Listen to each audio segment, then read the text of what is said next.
ಅದು ಸಣ್ಣ ಮಾತಿಗೆ ಮಾತು ಬೆಳ್ಕೊಂಡು ಆಮೇಲೆ ಒಂದು ಜಗಳಕ್ಕೆ ಕನ್ವರ್ಟ್ ಆಗಿ ನಂತರ ಎಲ್ಲಿ ಬಿಟ್ಟರೆ ಈ ಪರಶುರಾಮ್ ಸ್ವಲ್ಪ ವೆಲ್ ಬಿಲ್ಟ್ ಇದ್ದ, ಯಾರು ತೀರ್ಕೊಂಡ ಅವನು ಮತ್ತೆ ಎಲ್ಲರೂ ಬಂದು ನಮಗೆ ಹೊಡಿತಾನ ಅಂತ ಹೇಳಿ ಇವರಿಬ್ಬರು ಸೇರಿಕೊಂಡು ಅವನ್ನ ಚಾಕು ತಗೊಂಡು ಕುತ್ತಿಗೆಗೆ ಒಂದು ಸ್ಟ್ಯಾಬ್. ಶಿವಮೊಗ್ಗ ಜಿಲ್ಲೆಯ ಹೊಸನಗರ ತಾಲೂಕಿನ ಸೊನಲೆ ಗ್ರಾಮದಲ್ಲಿ ಟಿಂಬರ್ ಕೆಲಸ ಮಾಡುತ್ತಿದ್ದ 3 ಜನ ಕಾರ್ಮಿಕರ ನಡುವೆ ನಡೆದ ಮಾತಿನ ಚಕಮಕಿಯಲ್ಲಿ ಒಬ್ಬ ಕಾರ್ಮಿಕನ ಕೊಲೆಯಾದ ಘಟನೆ ನಿನ್ನೆ ಭಾನುವಾರ ರಾತ್ರಿ ನಡೆದಿತ್ತು. ಹೆಂಡತಿ ಜೊತೆ ಹೊಂದಾಣಿಕೆ ಮಾಡಿಕೊಂಡು ಜೀವನ ಮಾಡುವಂತೆ ಬುದ್ಧಿವಾದ ಹೇಳುವ ಮೂಲಕ ಆರಂಭವಾದ ಮಾತು ಕೊನೆಗೆ ಚಾಕು ಇರಿತದಲ್ಲಿ ಅಂತ್ಯಗೊಂಡಿದೆ.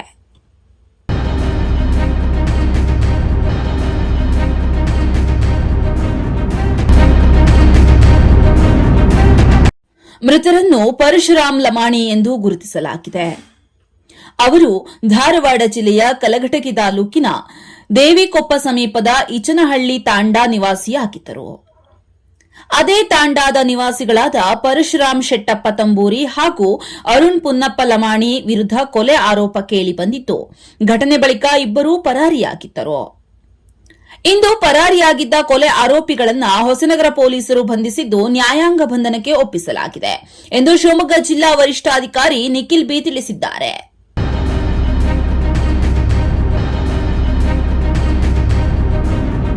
ಶಿವಮೊಗ್ಗ ಎಸ್ಪಿ ನಿಖಿಲ್ ರವರು ಮಾಹಿತಿ ನೀಡಿದ ಪ್ರಕಾರ ಪರಶುರಾಮ್ ಲಮಾಣಿ, ಪರಶುರಾಮ್ ಶೆಟ್ಟಪ್ಪ ತಂಬೂರಿ, ಅರುಣ್ ಪುನ್ನಪ್ಪ ಲಮಾಣಿ 3 ಜನ ಕಾರ್ಮಿಕರ ಪೈಕಿ ಕೊಲೆಯಾದ ಪರಶುರಾಮ್ ಲಮಾಣಿ ವಯಸ್ಸಿನಲ್ಲಿ ಹಿರಿಯರು. ಜೊತೆಗೆ ಕೆಲಸ ಮಾಡುತ್ತಿದ್ದ ಅರುಣ್ ಪುನ್ನಪ್ಪ ಲಮಾಣಿಗೆ ಯಾವುದೋ ಕಾರಣಕ್ಕೆ ಹೆಂಡತಿಯಿಂದ ದೂರ ಇದ್ದನಂತೆ.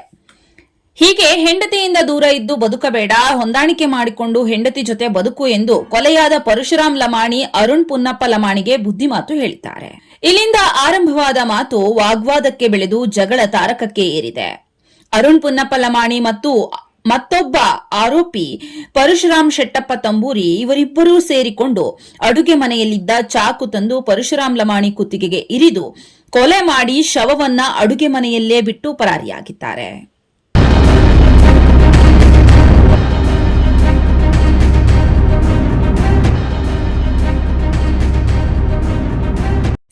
ಇನ್ನು ಘಟನೆ ನಡೆದ 24 ತಾಸುಗಳ ಒಳಗಾಗಿ ಹೊಸನಗರ ಪೊಲೀಸರು ಪರಾರಿಯಾಗಿದ್ದ ಕೊಲೆ ಆರೋಪಿಗಳನ್ನು ಬಂಧಿಸಿ ನ್ಯಾಯಾಂಗ ಬಂಧನಕ್ಕೆ ನೀಡಿದ್ದಾರೆ. ಒಂದು ಸಣ್ಣ ಬ್ರೇಕ್ನ ನಂತರ ಶಿವಮೊಗ್ಗ ಎಸ್ಪಿ ನಿಖಿಲ್ ಬಿ ಘಟನೆ ಬಗ್ಗೆ ಏನ್ ಹೇಳಿದ್ದಾರೆ ಕೇಳೋಣ ಬನ್ನಿ.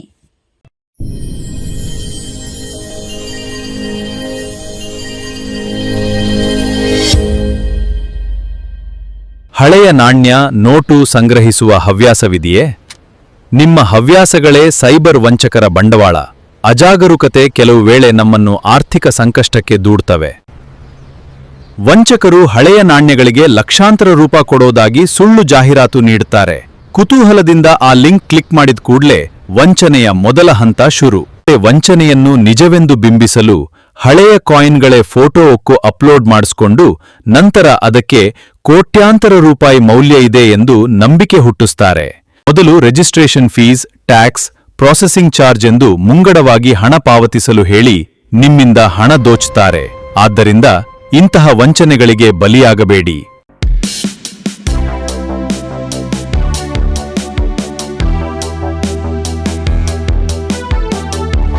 ಹೊಸನಗರ ಠಾಣಾ ವ್ಯಾಪ್ತಿಯಲ್ಲಿ ಬರುವ ಸೊನ್ಲೆ ಅನ್ನೋ ಒಂದು ಗ್ರಾಮದಲ್ಲಿ ಪರಶುರಾಮ್ ಅನ್ನೋ ಒಬ್ಬ ವ್ಯಕ್ತಿ ಅವನ ಕೊಲೆಯಾಗಿದೆ. ಈ ಪರಶುರಾಮ್ ಬಂದ್ಬಿಟ್ಟು ಅವನು ಮತ್ತು ಅವನ ಸಂಗಡಿಗರು ಎಲ್ಲ ಈಚನಹಳ್ಳಿ ವಿಲೇಜ್ ಕಲ್ಗಡಿಯಿಂದ ಅವರು ಇಲ್ಲಿ ಒಂದು ಮನೆಯಲ್ಲಿ ಗಾರೆ ಕೆಲಸ ಮಾಡೋದಕ್ಕೆ ಬಂದಿರ್ತಾರೆ. ಕೆಲಸ ಮಾಡಾದಮೇಲೆ ರಾತ್ರಿ ಊಟ ಮಾಡಬೇಕಾದ್ರೆ ಅವ್ರಿಗೆ ಮತ್ತೆ ಇಬ್ಬರು, ಒಬ್ಬ ಆರೋಪಿ ಹೆಸರು ಪರಶುರಾಮು ಮತ್ತು ಅರುಣ, ಇವ್ರ ಮಧ್ಯೆ ಸ್ವಲ್ಪ ವಾಗ್ವಾದ ನಡೆಯುತ್ತೆ. ಈ ಪರಶುರಾಮ್ ಯಾರು ವಿಕ್ಟಿಮ್ ಇದ್ದಾನೆ ಅವನು ಅರುಣ ಅನ್ನೋ ಅಕ್ಯೂಸ್ಡ್ಗೆ ಸ್ವಲ್ಪ ಬುದ್ಧಿವಾದ ಹೇಳ್ತಾನೆ. ಅವನು ಹೆಂಡ್ತಿನ ಯಾಕೆ ಬಿಟ್ಟಿದ್ಯಾ, ಎಲ್ಲ ನೀವು ಸಾಗಿಸ್ಕೊಂಡು ಒಟ್ಟಿಗೆ ಹೋಗಬೇಕು, ನೀವು ಈ ಥರ ಮಾಡಿದ್ರೆ ಒಳ್ಳೆಯದಲ್ಲ ಅಂತ ಅವನು ಹಿರಿಯನಾಗಿರೋದ್ರಿಂದ ಒಂದು ಅವನಿಗೆ ತಿಳುವಳಿಕೆಯನ್ನು ಹೇಳ್ತಾನೆ. ಅದು ಸ್ವಲ್ಪ ಮಾತಿಗೆ ಮಾತು ಬೆಳೆದುಬಿಟ್ಟು ಈ ಅರುಣ ಮತ್ತು ಪರಶುರಾಮ್ ಇಬ್ಬರು ಸೇರಿಕೊಂಡು ಅಡುಗೆ ಮನೆಯಲ್ಲೇ ಇದ್ದಂತಹ ಒಂದು ಚಾಕುವನ್ನು ತಗೊಂಡು ಅವರ ಕತ್ತಿಗೆ ಒಂದು ಏಟನ್ನು ಸ್ಟ್ಯಾಬ್ ಮಾಡಿಬಿಡ್ತಾರೆ. ಸ್ಟ್ಯಾಬ್ ಆದಮೇಲೆ ಅಲ್ಲಿ ಇತರರು ಕೂಡ ಇರ್ತಾರೆ, ಯಾರು ಬಂದಿದ್ದಾರೆ ಅಲ್ಲಿಂದ ಕೆಲಸ ಮಾಡೋದಕ್ಕೆ, ಅವ್ರನ್ನೆಲ್ಲರನ್ನು ಇಟ್ಕೊಂಡು ಅಲ್ಲೇ ಕೂತಿರ್ತಾರೆ. ಒಂದು ಐ ವಿಟ್ನೆಸ್ಸು ಕೂಡ ಇದ್ದಾರೆ ಈ ಒಂದು ಕೇಸ್ಗೆ.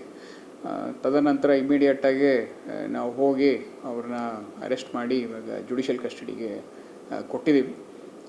ಮುಖ್ಯವಾಗಿ ಎಲ್ಲರೂ ಕೂಡ ಒಂದು ಮದ್ಯದ ಅಮಲಿನಲ್ಲಿದ್ದರಿಂದ ಅವರು ಒಂದು ಸಣ್ಣ ಗಲಾಟೆ, ಒಂದು ಸಣ್ಣ ಬುದ್ಧಿ ಮಾತು ಈ ಹಂತಕ್ಕೆ ಒಂದು ಕೊಲೆಗೆ ಅಂತ್ಯವಾಗಿದೆ.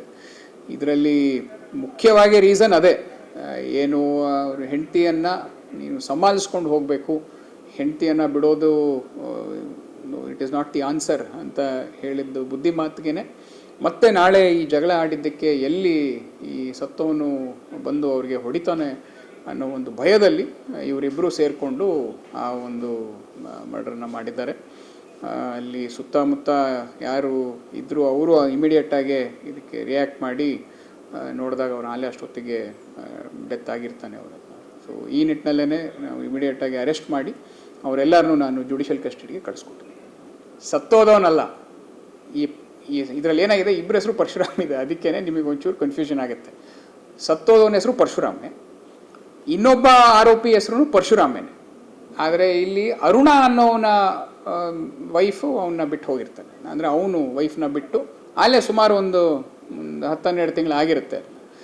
ಆ ವಿಚಾರವಾಗಿ ಒಂದೇ ವಿಲೇಜ್ ಅವ್ರು ಆಗಿರೋದ್ರಿಂದ ಅವರು ಬುದ್ಧಿ ಮಾತು ಹೇಳಿದಾನೆ. ಇವನು ಪರಶುರಾಮ್ ಅಂತ ಯಾರು ತೀರ್ಕೊಂಡ ಅವನು ಅರುಣಕ್ಕಿಂತ ದೊಡ್ಡವನು ಬೈ ಇನ್ ಏಜ್.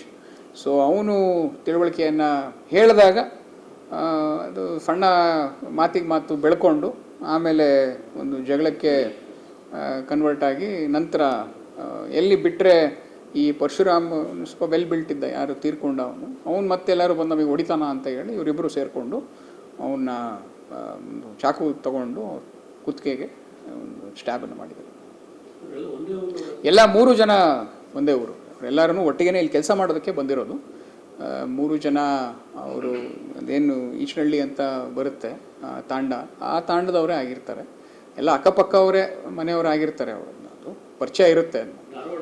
ಹಾಂ, ಧಾರವಾಡ, ಕಲ್ಗಟ್ಟಿ ಧಾರವಾಡಿಂದ ಅಲ್ಲಿ ಒಂದು ಈಚನಹಳ್ಳಿ ಅಂತ ಒಂದು ವಿಲೇಜ್ ಬರುತ್ತೆ, ಅಲ್ಲಿ ಈಚನಹಳ್ಳಿ ಅಂತ ಒಂದು ತಾಂಡ, ಆ ತಾಂಡದಲ್ಲ ಇವರು 3 ಜನ ಇದ್ದಿತ್ತು. ಈ ಗಾರೆ ಕೆಲಸ ಮಾಡೋದಕ್ಕೆ ಬಂದಿದ್ರು. ಅಲ್ಲಿ ಒಂದು ಮನೆ ಇತ್ತು, ಆ ಮನೆಯಲ್ಲಿ ಕೆಲಸ ಮಾಡೋದಕ್ಕೆ ಹೋಗಿ ನೆನ್ನೆ ಎಲ್ಲ ಕೆಲಸ ಮಾಡಿ ಬಂದಿದ್ದಾರೆ. ಇವನು ಪರಶುರಾಮು 15 ದಿನ ಲೀವ್ ಆದಮೇಲೆ ಯಾವ ದಿನ ಒಂದು ಮರ್ಡರ್ ಆಯಿತು ಆ ದಿನಾನೇ ವಾಪಸ್ ಬಂದಿದ್ದಾನೆ ಅವನು. ಅದೇ ದಿನ ವಾಪಸ್ ಬಂದು ಅದೇ ದಿನ ಈ ಒಂದು ಕೃತ್ಯ ನಡೆದಿದೆ. ಇಲ್ಲ, ಏನೂ ಇಲ್ಲ, there is absolutely no criminal background. ಇದು ಸಡನ್ ಪ್ರೊವೊಕೇಷನಲ್ಲಿ ಆಗಿದ್ದಂತಹ ಒಂದು ಕೃತ್ಯ.